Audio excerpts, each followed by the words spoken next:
Now that the Philadelphia Eagles are Super Bowl champions and the Washington Commanders look like they will be formidable for the near future, I think we can no longer call them the NFC least. We'll talk about that and more here on Locked On NFL. The barbershop is open and Tony Wiggins has a chair for you. He's ready with some real NFL talk. The local experts of Locked On bring their expertise, and Wiggy is ready with his clippers and shears. Sit down and enjoy. The new Locked On NFL starts now. Locked On Podcast Network. Your team every day. Every day, all day. Locked On NFL, your team every day. And we thank you for making us your first listen here on the Locked On NFL show in the barbershop, as we always are each and every day. And you can find us wherever you get your podcasts, whether you watch them or listen to them. Make sure you tap in to that location. All right, so what we do here is we use the help of local experts to make sure we can get you the best NFL coverage from around the National Football League, and we're going to park it in the NFC East today.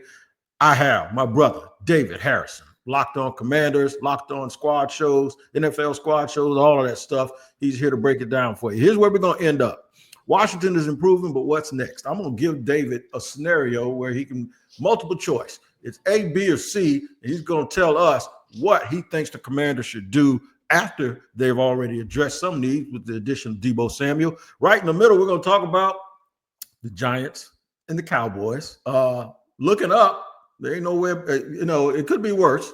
There's no better place to go than up when you're at the bottom, and both of those teams are right there. One team is making a move, and the other team, well, they ain't got a whole bunch they can do because they'll have a quarterback. But we're going to start at the very, very top at the NFC East. Two teams that have done a lot since the end of the season. One of them, Washington, they signed Deebo Samuel. We're going to push the Washington Commanders back to segment 3 so David can cook on that. We're going to start with the Philadelphia Eagles, though. They paid the man yesterday. Saquon Barkley becomes the highest paid running back in NFL history. Positional value goes out of the window. He's their best football player, David, and I think he deserves that money. Yeah, I mean, positional value, for across the league aside, he was the most valuable position player on that team. You know what I mean? Like, I know it's a quarterback-driven league, it's a passing league and all that stuff, but we talked about it several times here on this program, Wig, and we talked about it on the squad episode. I've talked about it on Locked On Commanders with Locked On Eagles.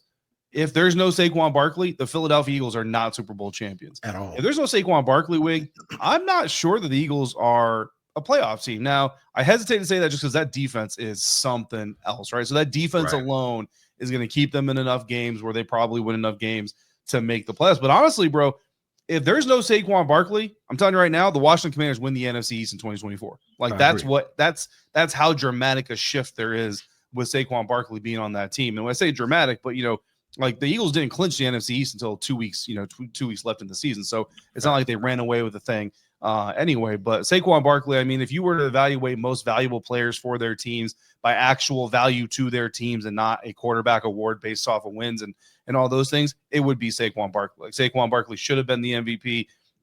He clearly, to me, was the MVP in this league too, on a per team basis. And I think that if Nick Sirianni doesn't sit him down there at the end of the season, he breaks the record and he is the MVP. But because of that decision, it is what it is. But, look, the Philadelphia Eagles came back and said, look, dude, you didn't get the record, but you're going to get a different record.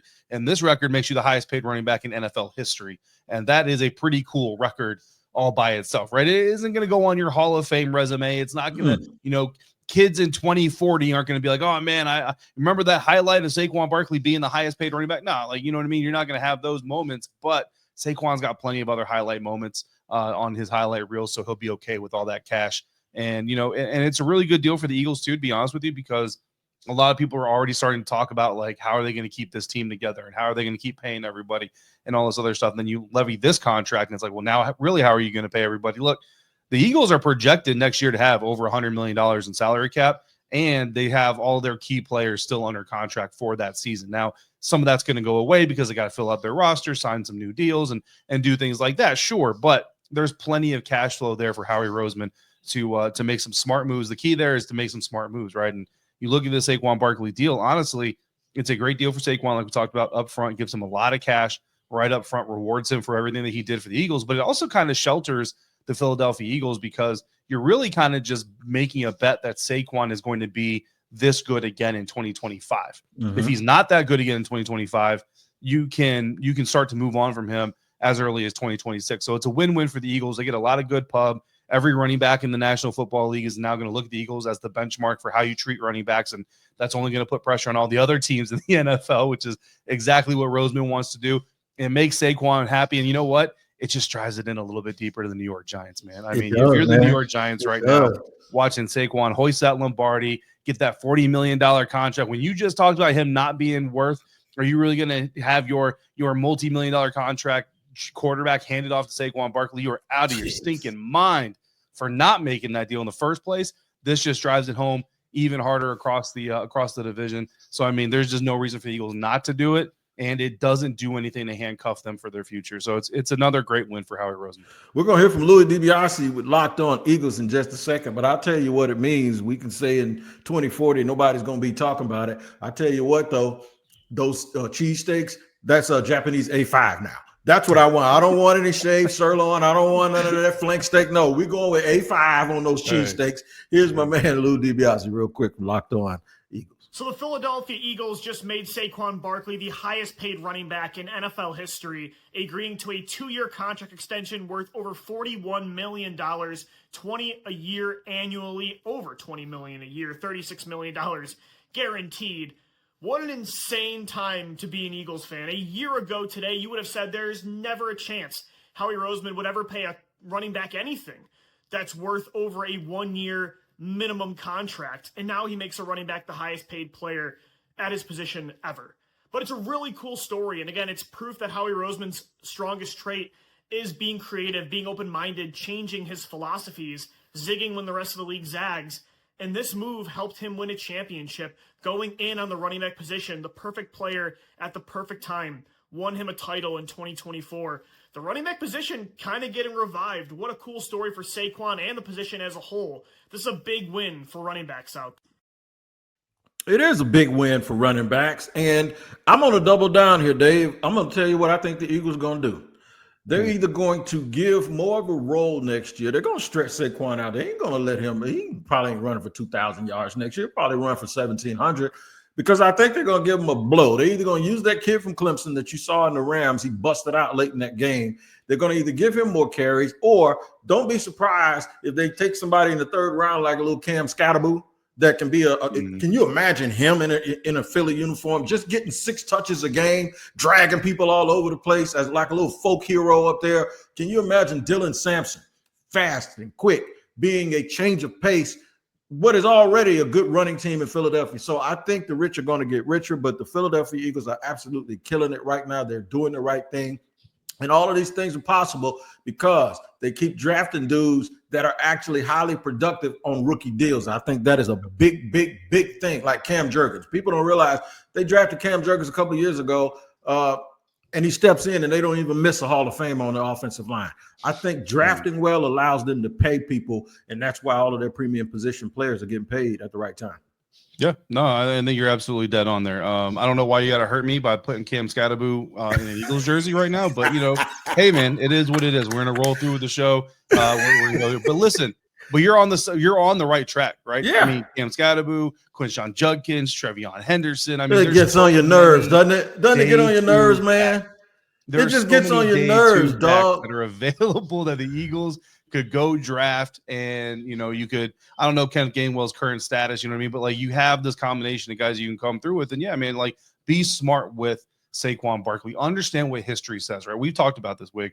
The last time a running back ran as much as Saquon Barkley did in a season for a team was Derrick Henry with the Tennessee Titans. The very next year, he ends up injured, ends up blowing a tire, as they like to say with running backs, ends up on the bench for much longer than you want him to be.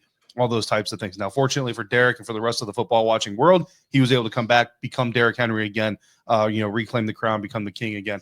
But you don't want to run that risk with Saquon Barkley. Look, these things take a toll on running backs. So the smartest thing for the Philadelphia Eagles, and look, Eagles fans aren't going to love it. Cowboys, Commanders, Giants fans are going to love it in the season. But if the Eagles are smart next year, like you just mentioned, they're going to kind of relegate Saquon's exposure, his touches, his workload. Go get yourself a Scatterboo, a Henderson, a somebody to help him spread that workload out, because you got to go LeBron style. And I don't mean LeBron this year. I mean like LeBron Cavs style. Just get to the tournament. Get to the tournament and turn him up. You know what I mean? But during the regular season, do what you need to do to go out there and win those games. Get yourself into the tournament and take care of it from there. Last winner I want to give you here, Wig, because we oftentimes forget, you know who else is also ultra competitive in this league? The owners. Yes. Jeff Lurie. I mean, if I'm Jeff Lurie, I'm taking a copy of that contract, and as soon as I get to West Palm Beach, Florida this year for the NFL league meeting, I'm finding John Mara. I'm slapping it on his table. I'm looking at him and say, this is what happens when you have a good GM. Yeah, man. That's exactly what I'm doing. They're petty, too. They can be petty like that. So for anybody that goes, Eagles don't need no damn running back, let me tell you what this looks like. So Derrick Henry has the same workload, right? Even though Lamar's a running quarterback, so it takes a little bit off of his plate. There's a guy named Justice Hill that touches the ball like 5 or 6 times a game in Baltimore, and it seems like every time he does, he gets 8 yards. Don't tell me, man, that second running back with a very, very minimal touches per game can't be a savior for a running back. Valuable. Incredibly valuable. You're exactly right. We're going to talk more about Washington because I think the NFC East obviously is a 2-team race. We'll talk about Washington adding the Eagle Killer and Deebo Samuel. We'll get all of that in segment 3. But next, we got to go to the bottom. Started from the bottom, and we're going to end up at the bottom. We're going to talk about the New York Giants and the Dallas Cowboys, who's sitting right on top of them a little bit. We'll get to that in just a second here on Locked On NFL. All right, today's show is sponsored and brought to you by Chewy. You probably heard of Chewy. They really do have everything you need to keep your pet happy and healthy. Whether you're shopping for food, treats, or even pet health care, Chewy makes it fast, easy, and affordable. I got a dog tattoo right there. My baby Lexi, I did everything for her for 13 years. So if you want the best, you have to use the best. And with over 100,000 products from your favorite brands, Chewy has everything your pet needs, from food, treats, toys, beds, grooming, and it's not just for dogs and cats. They've got supplies for birds, fish, reptiles, and small pets too.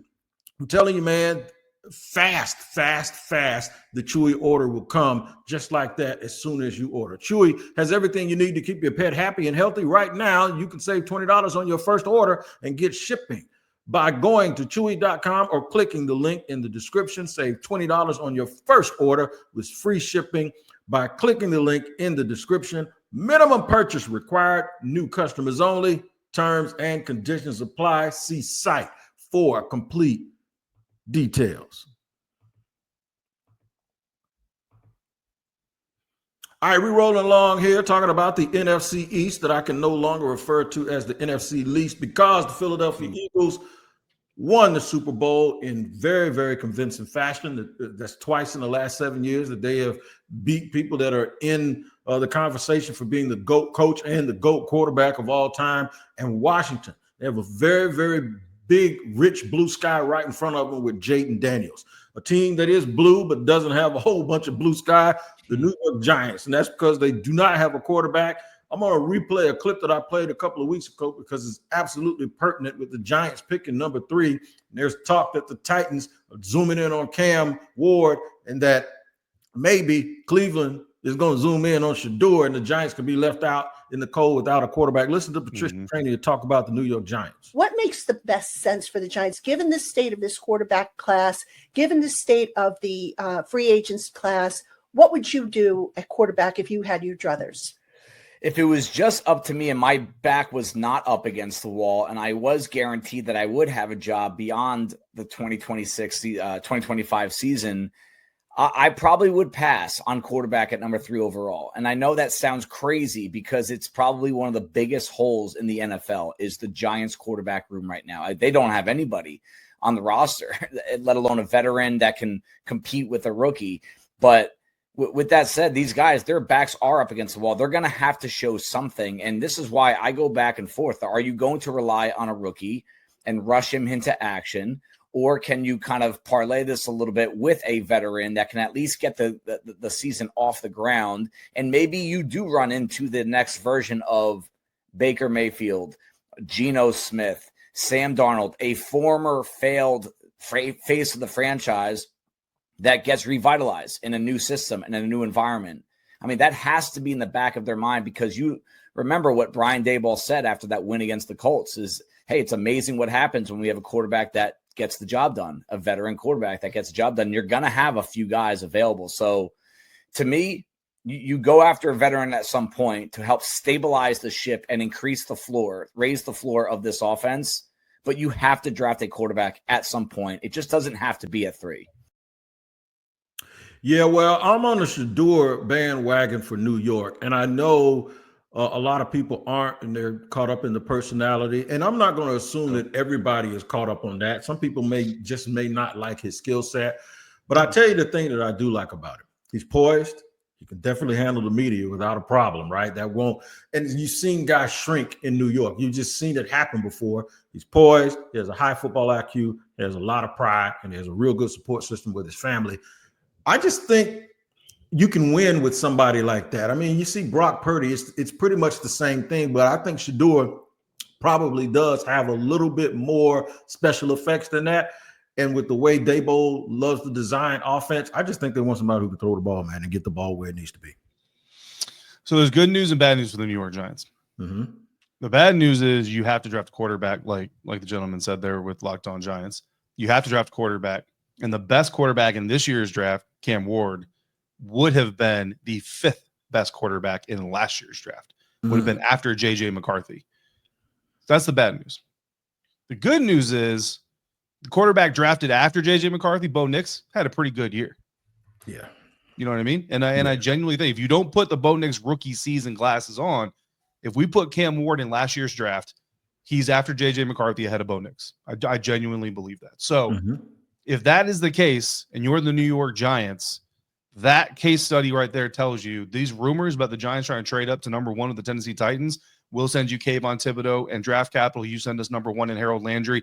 We'll take the first quarterback off the board. You absolutely do that. And he just kind of referenced that because if you're the Tennessee Titans, new staff, new front office, listen, if you took a job without any assurances that you're at least going to be here in 2026, you're a bad business decision maker already. You're already making bad decisions and you set yourself up for failure. You played yourself, as they like to say. So if you're the Tennessee Titans, you trade back to number 3. You take either Abdul Carter or Travis Hunter. You let the the New York Giants go get Cam Ward, where they have to go quarterback. And if you're the New York Giants, you just look at it and say, listen, the Denver Broncos made a lot of noise with Bo Nix. Now, they were also in a worse division overall, right? I know that the NFC West or the AFC West has the Kansas City Chiefs, so I'm not saying top heavy, but I'm saying the overall division not as competitive as the NFC East, right? So there's a little bit of a difference there. But look, if you're the New York Giants and you bring Cam Ward in and you bring Harold Landry in and you get your cap situation settled a little bit and you can win 7 games with a rookie Cam Ward, you can make the case for Brian Daboll to come back another year. You know what I mean? Now, does it guarantee it? No, but you can make the case if you can pull that off, right?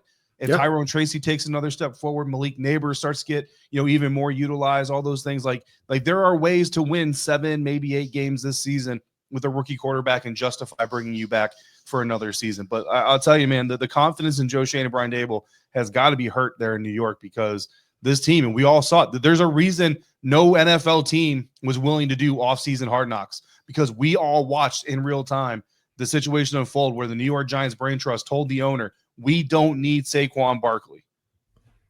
You don't have a worse look as a decision maker, as a brain trust than that. On top of Brian Daboll kick back like he's just hanging out on the back porch on 4th of July, doing interviews with soon to be professional football players. That's a whole other discussion. You know what I mean? So that's really it. Like if you're the New York Giants, you got to swing. I'll tell you right now, I'm not a Shador Sanders guy as far as top 10. Like if you want to take him like 15, like where the Atlanta Falcons are, obviously they're not going to draft a quarterback. But if you were to trade in that spot, take him there. Okay. You know what I mean? But number 1, number 2, number 3, nah. Number 5, nope. Number 10, still not good with it. But that the NFL is a quarterback-driven league, man. So these teams that need one and these staffs, like he said, that have their back against the wall, they're going to swing for a big one. Because if you don't take one now, the only other option I see for the New York Giants is you stay at 3, you draft Travis Hunter, Abdul Carter, whoever the top guy is at number 3, and then you go get Jalen Milroe on day 2, or you hope that Jackson Dart falls to day 2, and you go get Jackson Dart day 2, and you bring Sam Darnold back to New York. Or you bring Justin Fields to New York or Russell Wilson to New York. You go get Kirk Cousins. You go get a veteran, and you just tell them, listen, Kurt, Sam, Justin, whoever the heck you are, when this dude is ready, he's going to start. Until he's ready, you're our guy. And this is your opportunity. Your future is not in New York, but this is your opportunity to show the rest of the league that you do have a future. So go out there and play for yourself. Go out there and win for yourself, but also give us some wins. Just be real about it, man. Just be real about it. Just don't go telling Justin Fields, hey, bro, you're our guy for 17 games, and then pull him after 6. No, go tell him the truth, and go tell that rookie the truth. You don't have to crown him. But again, we all know the situation, right? If Justin Fields goes 0-4, ready or not, Jackson Dart, Jalen Milroe, whoever it is, you're going in there. You're going in. Yep. You know what I mean? So it is what it is, man. It's a bad situation for everybody involved. This is how we see quarterbacks get ruined. This is how we see quarterbacks go to places they don't fit. It's sad, but it's just the way that the game works. You know what I mean? The Giants have some decisions to make. But to me, you either trade up for that number 1 pick because Cam Ward is not getting past Tennessee and Cleveland. I'll tell you that right now. Right. Trade up for that number 1 spot, or you go veteran and a day 2 quarterback. That's the way you go for me. All right, let's go to Dallas real quick. We beat up on the Cowboys a lot because they don't win nothing and they do all of that talking. But I will give them Jerry Jones and them credit for something. Not only have they had DeMarcus Lawrence, and of course they have Michael Parsons that they use as an edge rusher sometimes, but they also had Dorrance Armstrong, who's a real good player, and then they had Dante Fowler prior to that. And they got a kid this year, another kid named Golston. They keep a pass rusher, man. The way I've never seen a team have 5-6 pass rushers the way the Cowboys, they always seem to keep a pass rusher or 2 on that team. And they locked another one up yesterday. We'll check this out from Locked On Cowboys. I think we got Landon McCool, not Marcus Mosby, but Landon McCool. The Dallas Cowboys ink Osa Odighizuwa to a 4-year deal. Hi, I'm Landon McCool with the Locked On Cowboys podcast, and after a lot of back and forth and the threat of potentially having to use the franchise tag in order to make sure that they secured his services while they were still negotiating, turns out the Cowboys didn't need it as they were able to sign Osa to a 4-year, $80 million deal with $58 million guaranteed. Now, that is the second most guaranteed money for a defensive tackle in the NFL, but it is only the 15th most per year average when all is said and done. I think that makes a lot of sense. It's a good deal for the Cowboys. They're paying something in the area of $20 million a year for a guy who is one of the best pass rushing defensive tackles in football. And the guaranteed money isn't so bad because he's a guy that's been proven to stay healthy for most of the time. So I think this is a really good deal for the Cowboys. For more on this, make sure you check us out on the Locked On Cowboys podcast, and we'll break this all down. Similar to Milton Williams, he plays defensive tackles, kind of lines up as a 3 technique, but he gives you inside rush. Another good move. Another good move for Dallas. And I've often said, man, if you look at cherry picking, they really, really do draft well. But for some reason, they just never win anything. Yeah, they just never put it together. They just never have the entire thing put together at the same time, right? And then injuries certainly making or have an impact there. Listen, I'm a big Osa Odighizuwa fan. I was when he came out of college. I have been since he's been in the NFL. So when I say this, I want to make sure everybody knows that I love me some Osa. However, I will tell you this. The biggest winner in this deal is Osa because he's getting paid for potential, not paid for proven production. And that's what you want in a new contract if you're an NFL player. He got overpaid. That's a nice way of me saying he got overpaid. I'm not going to hate on him for it. I don't want him to apologize or give any of it back. I love it for him. But when we talk about the Dallas Cowboys making a good move, I think you made a good move because if you let him hit the open waters, he was going to cost you way more. Or you were just going to flat out lose him. So in that sense, it is a good move. But they did overpay for him on the immediate, in today's world. Now, if Osa comes out there, becomes a better run fitter, becomes a better run defender, like we love the pass. We love the passing game, right? But again, you got to stop Saquon Barkley, bro. That's going to be where the rubber meets the road. 2 years from now, if the Dallas Cowboys can't stop any running backs in the NFC East, it's going to be looked as a terrible deal. 2 years from now, if they can, and Osa doesn't have to do it by himself either, right? Then it'll be looked at as a great deal. I hope it gets looked at as a great deal because through the roof for Osa. Talked to him, when he was coming out of college. Good dude, happy for him through the roof. But if we're putting on our honest analyst hat here, for me, I think the Cowboys overpaid. No doubt about it. Good player, but you're right. They probably did overpay for him, but especially when you consider they got a guy named Michael Parsons. He'll be coming down the pike soon, and he's going to need his bread. All right, Washington's what he's going to do. Look at how Washington is. Speaking of Washington, they're in a good spot in terms of where they are as a franchise. I'm going to put David on the spot and ask him a few questions about their offseason so far and what we have to expect from the Commanders if they're going to challenge the Eagles. And then some breaking news out of Kansas City. We'll talk about that in just a second here on Locked On NFL.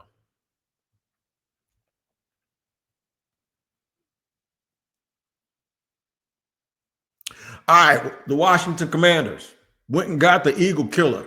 That's what I call Deebo Samuel because he ran all over Philadelphia in 2 straight years in the playoffs and looked like a monster doing it. Well, the year before they didn't because they didn't have their quarterback.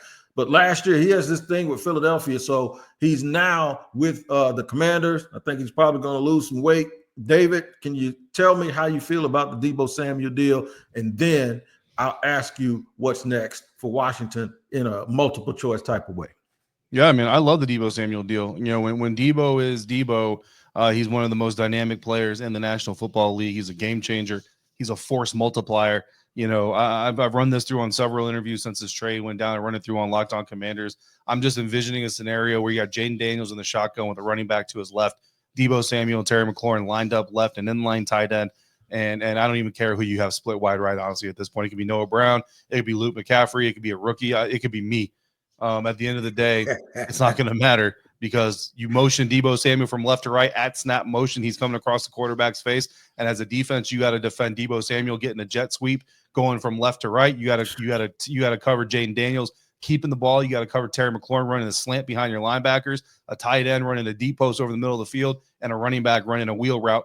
And then this fat guy over here named David Harrison just standing there collecting the paycheck. Don't even matter. You know what I mean? Like, I don't know how you defend that. And that's a very basic, simple play. Cliff Kingsbury is going to cook up some stuff that goes way beyond that. You know what I mean? But that play alone, if you're a defense coordinator, I don't know how you stop it. You know, I don't know how you stop it. I'm going to run that play 60 times in one game, and you ain't never going to stop. There's 4 options. There's 4 options there before we get to Jaden Daniels running the ball. Yeah, man. You know, I look at this in tandem too. The reason why I say I look at it in tandem is because I look at what guys are made of. I think Deebo and McLaurin, those guys come from like a Hines Ward, Anquan Bolden school of playing football. They're just tough. I mean, if you're gonna play kickball, if you're gonna play, if you're gonna jump rope or shoot dice, you want them dudes on your team. That's just what it is. And now you throw in Brian Robinson and his rugged self. Washington could be a little bit of a problem. Now they need some help on defense. So let me ask you. I'll give you 3 choices. You get Myles Garrett, but you got to give up a first this year, a second and a third next year. That's one. Or you sign Zach Bond and Josh Sweat and hurt the Eagles. That's number 2. Or you get Ronnie Stanley in free agency to be the left tackle for that team. He's 31 years old. He got healthy, and he's a big-time player. Which one you taking? I'm saying Myles Garrett. You said hell with all that other stuff. I'm taking Myles. Yeah, I'm taking Myles Garrett. Myles Garrett is the proven commodity. I feel like you're going to have him at that level for at least 3 more years. You know, he's the type of guy, the way that he takes care of his body, the kind of conversations that go around, like his recovery process and how much he invests in his own health and all that stuff. You can maybe get him for 5 years, maybe not top shelf for 5 years, right? But you can get good production out of him for the next 5 years. I think at least 3 years. So I'm going to take that look. No offense to Zach Bond. You did it for 1 year. That's fantastic. It's really hard to be good in the NFL for even a year. I want to see you go do it for more. And this Washington Commanders front office has shown that they want to know that you can do it for an extended period of time. Josh Sweat, again, I'm a big fan of Josh Sweat. The thing about Josh Sweat, when I think about Josh Sweat's fit in the Washington Commanders defense, what they really need is a defensive end. Josh Sweat is more outside linebacker than he is defensive end. Now, he does play with his hand in the dirt. He does play that DN, right? He does play that wide 9, all that stuff. But he's better when he's standing up. The Washington Commanders already have a stand-up outside linebacker named Frankie Louvu. The guy they had opposite him last year, Dante Fowler Jr., played 500 snaps. And he played outside linebacker and D-end in pass rush sets. 500 snaps, you ain't going to pay Josh Sweat what Josh Sweat is projected to get paid for 500 snaps. No. And if you pay Josh Sweat, he's not an every down D-end, which means you're going to shift your defensive system. Coaches don't typically like to do that voluntarily. So I just wonder where the fit is for Josh Sweat, to be honest with you, in Washington. And then Ronnie Stanley, look, Ronnie Stanley's a great dude. No offense to Ronnie Stanley. If this team was a left tackle away from winning the Super Bowl, all about it. But I don't think they're a single left tackle away from winning the Super Bowl. And when you talk about Jaden Daniels' longevity, he needs to get as close to a 5-man unit in front of him that he can rely on for the duration or the majority of his career. And Ronnie Stanley is not one of those guys. So for all those reasons, and the fact that Myles Garrett is Myles Garrett, I'm going to go with Myles Garrett. No doubt about it, man. I'm going to give you an idea here. That was our NFC East report today here on Locked On NFL. Love talking about divisions, talking about the rivalry, so it gives those fans a chance to really dial in off season. Speaking of being dialed in, this is why I love local. This is why I love Locked On. It's because of local experts. 2 or 3 days ago, Lauren Cox talked about the Bears and what they need to do on the offensive end. I'm going to tell you what happened. Lauren Cox basically said this. We don't need to be drafting a guard with our draft pick. I think they picked 10th or 11th or something like that, maybe 13th, somewhere in the top 15. Yeah. And then they make a trade for Jonah Jackson, who hooks back up with Ben Johnson. They were together in Detroit. Right before we started the show today, the Chicago Bears sent a 2026 fourth-round pick to the Kansas City Chiefs for all-pro guard Joe Thuney. Big-time addition. It shows you that they are really, really committed to playing Ben Johnson ball, and they're going to run the football. But Lauren Cox talked about that 2 days ago, and voila, it happened. They have now revamped their entire interior on their offensive line, and this is why everybody needs to pay attention to local. You shocked at that compensation, though, David? Nope. Look, he's a veteran guy. He's an older guy. The line is hard to play on, all these things. Again, the question that you have to ask the Chicago Bears is, okay, that's great for right now, but what's the long-term plan? But right now, if you're Ryan Poles, you just trying to make it to 2026, right? Like Ryan Poles' goodwill is starting to run out. So, you got no 6th-round draft pick now. You got no 4th-round draft pick this year. You got no 4th-round pick next year because of another trade that they made. Listen, Ryan Poles was sniffing around John Allen last year. Let's keep sniffing. Let's get that 2025 5th-round pick now over to the Washington Commanders. But here's what I would say. If I was the Bears, I'd go to the Commanders and say, look, dude, I just paid a 6th for Joe Thuney. You want me to pay more for John Allen? Yep. I would say take this 2026 6th.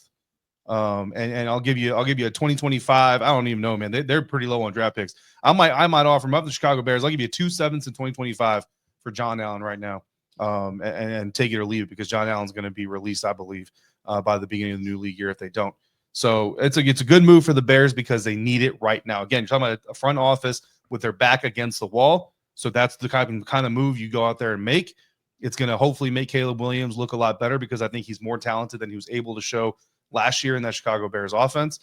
So if we're right, then maybe Ryan Poles can go to the ownership and say, listen, we have something. Let me build around it. Let me figure this thing out. Give me some time. So it's a very smart move for Ryan Poles. It's the kind of move a GM makes when they're trying to save their butt, but it's not as desperate as, I don't know, trading up and getting Mitch Trubisky way overdrafting for him. So good move. Good move for Washington too, and I'll tell you why. Because that's yet another team that has a higher pick than Washington that is now probably out of the Myles Garrett trade scenarios because guess what? They don't have a whole bunch of picks. They just can't.